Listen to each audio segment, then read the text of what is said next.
Dans cette nouvelle session, nous allons voir comment est-ce que on peut exploiter l'application conteneur pour identifier l'ensemble des conteneurs présents sur notre cluster.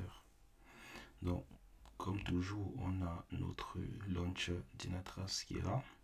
Donc ça, je ne l'ai pas dit depuis, mais même le launcher Dynatrace qui est là n'est rien d'autre qu'une application parce que comme je vous ai dit, l'ensemble du cluster Dynatrace a été totalement remanié pour être totalement divisé en applications. Donc désormais, si vous allez dans ces applications et que vous cherchez Launcher, qui est une application, donc c'est l'application qui fait office de page d'accueil.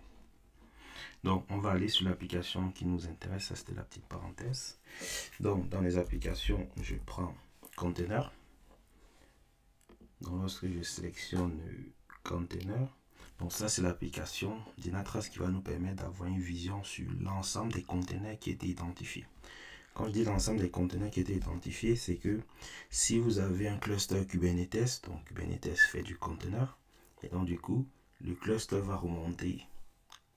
Si le cluster est bien instrumenté, il va remonter l'ensemble des pods qui sont en réalité des conteneurs.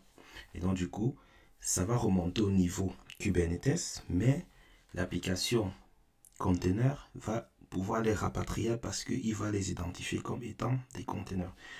Ainsi, si vous avez par exemple une machine physique ou virtuelle sur laquelle vous avez installé le OneAgent, même sans Kubernetes, et que vous avez installé du Docker là-dessus, Docker de manière simple ou bien Docker avec du Docker Swarm, ces conteneurs vont aussi être identifiés et remontés à ce niveau. Donc dans cette application, vous avez vraiment la vision sur l'ensemble des conteneurs qui sont remontés sur le cluster Dynatrace.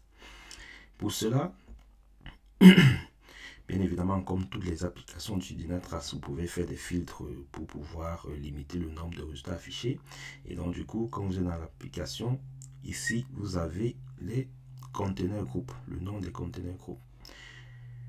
Les conteneurs groupes, comme vous avez dit, Dynatrace par défaut, ce que Dynatrace fait, il va essayer à chaque fois de regrouper les éléments. Donc si vous ne mettez pas des éléments de distinction, Dynatrace, lorsqu'il va identifier au niveau des conteneurs des points de ressemblance, il va les regrouper ensemble et c'est ça qui permet d'avoir la notion de conteneur groupe. Ce n'est pas une notion proprement Docker, hein. C'est vraiment Dynatrace qui dit j'ai identifié plusieurs conteneurs qui ont le même paramètre et du coup je les ai mis ensemble pour former des conteneurs groupes. Donc voici la liste de noms. Ensuite vous avez les différentes colonnes. Ici vous avez l'image name qui est, est-ce qu'on a un exemple où ce n'est pas vide? Non, on n'a pas d'exemple. Mais ce qu'il faut garder à l'esprit, c'est que si dans votre élément, on est capable d'identifier l'image name, elle va remonter ici. Là, c'est pas pour dire que Dynatrace identifie un conteneur sans pouvoir identifier le name. C'est juste que dans l'organisation conteneur groupe, il n'est pas capable d'informer sur l'image name. Mais Dynatrace a bien, dès le moment où c'est un conteneur qui est identifié, Dynatrace aura forcément l'image qui va avec. Quand il s'agit de conteneurs qui sont remontés par Kubernetes, du coup, vous aurez toujours des informations sur ces trois champs. Et donc, du coup, ça me permet d'identifier que l'ensemble de ces conteneurs-là, vu que ces champs Kubernetes sont remplis, viennent donc d'un cluster Kubernetes. Et donc, du coup, c'est à partir du cluster que Dynatrace est capable d'identifier le namespace, le container name, le pod name, et de définir combien de conteneurs il y a à l'intérieur. Donc dans le premier élément, il y a 3 conteneurs. Et lorsque Dynatrace immédiatement le nom comme ça, c'est qu'il y en a pas beaucoup. Donc si je sélectionne par exemple un d'entre eux, donc du coup j'ai la vision d'ensemble. Et puis je peux aller dans les propriétés tags. Bon, on n'a pas ajouté des tags dans ce cas, mais c'est possible aussi de rajouter des tags. Et donc du coup, comme je l'ai dit précédemment, vu que c'était des conteneurs Kubernetes, donc du coup, vous avez tous ces champs qui ont été récupérés au niveau Kubernetes qui vous donne des informations sur ces différents éléments.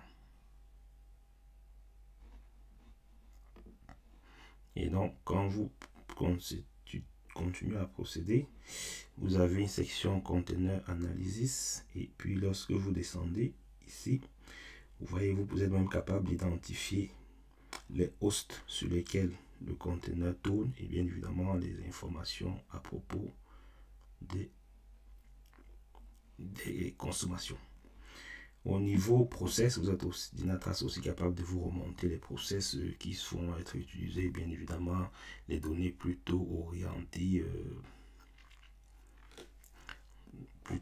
orientées infra. Après, le conteneur remonte aussi des informations sous forme de logs que vous pouvez aussi récupérer à ce niveau. Donc, vous vous souvenez qu'on a vu dans une session les traces distribuées, donc vous remarquez bien les traces distribuées. Et dans certains cas, vous pouvez même voir les user sessions qu'on a aussi vu dans une précédente session. Donc, c'est comme ça qu'on peut retrouver l'ensemble des conteneurs Dynatrace.